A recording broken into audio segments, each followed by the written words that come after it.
of you maybe don't know what swizzle stick is, that picture on the right shows what it does. It's for mixing your drink, and she had been buying some of these in the local store. And I quickly noticed, and at the time I was contemplating putting some money aside to produce a tool to make these seals.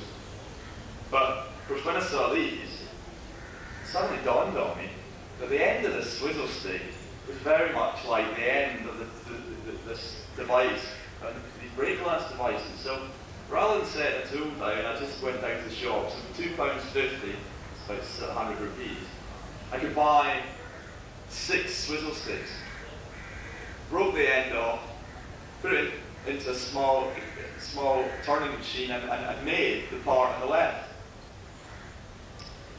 And the first orders we got were for a couple of hundred. Now you can make a couple of hundred in maybe 2 hours. But within about 6 weeks, they were looking at 2,000, they wanted 2,000. And within 2 years, it ramped up to 36,000. Obviously, within 2 months, I had the tool laid down, because there was no way I was going to sit for two hours just to make a couple of hundred of these swizzle sticks. But while this process was going on, it was quite funny, because the store eventually ran out of swizzle sticks, because we were now buying them in the hundreds. And in the UK, it takes quite a number of weeks to lay down a tool. It was going to take 6 or 7 weeks. At that time, tool making in the UK was very busy, and you know. So I had to wait 6 weeks, but these guys wanted these things, you know, in 3 weeks. And we were talking thousands. I think there was one order coming for 10,000 of these things. So we had to contact, it was Debenhams, which is a very large department chain. And we managed to contact the head buyer of Debenhams, and we asked her, could you tell me where you buy your swizzle sticks, please? Because we want some sent. We imagined it would be China or somewhere. But she wouldn't tell us where they bought them. So we had no other choice but to go to all the stores in the UK, which is about 100 Debenhams stores, and basically buy up all their stock, which we managed to do. And that's the story. Now, this is future developments in Safeglass. This is packaging. We've been working on bottle packaging for a while.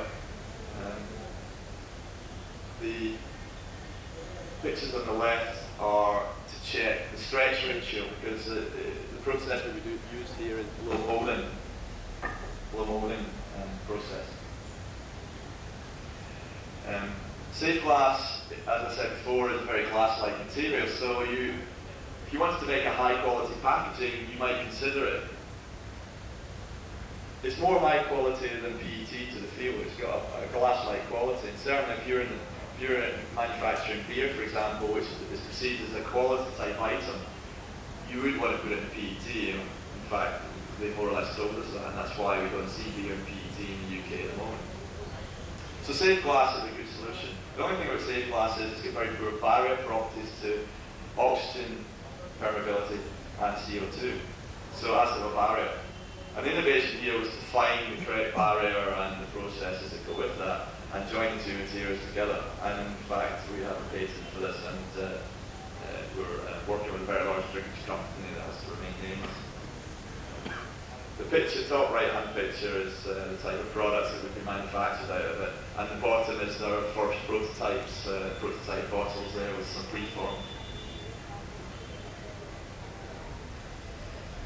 We're also bringing out a new polymer called Safeglass FR, flame retardant, based on polycarbonate.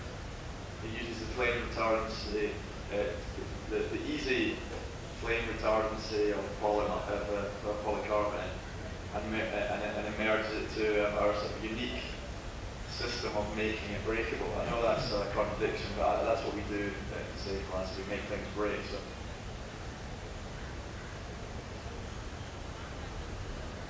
So in summary, go back to the business of innovation. As I said before, a problem plus an innovation equals money, and it's also the basis of the patent system as well, this idea of inventing an innovation.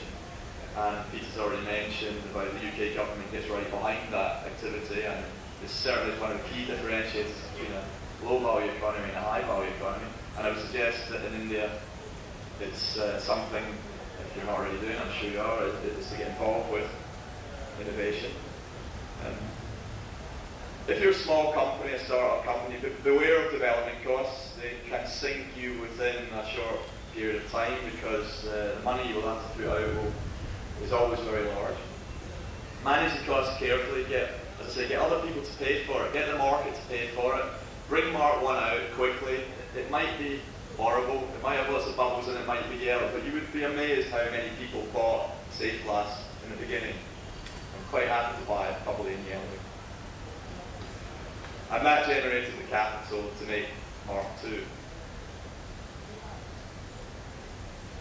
Take the invention quickly to the market, as I've just said, and don't overdevelop.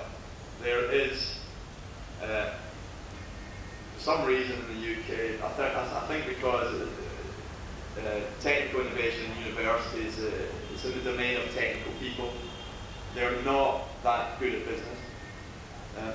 And so they tend to overdevelop.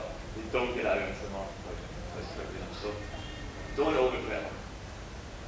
And as I say, let the marketplace lead you, not the other way around.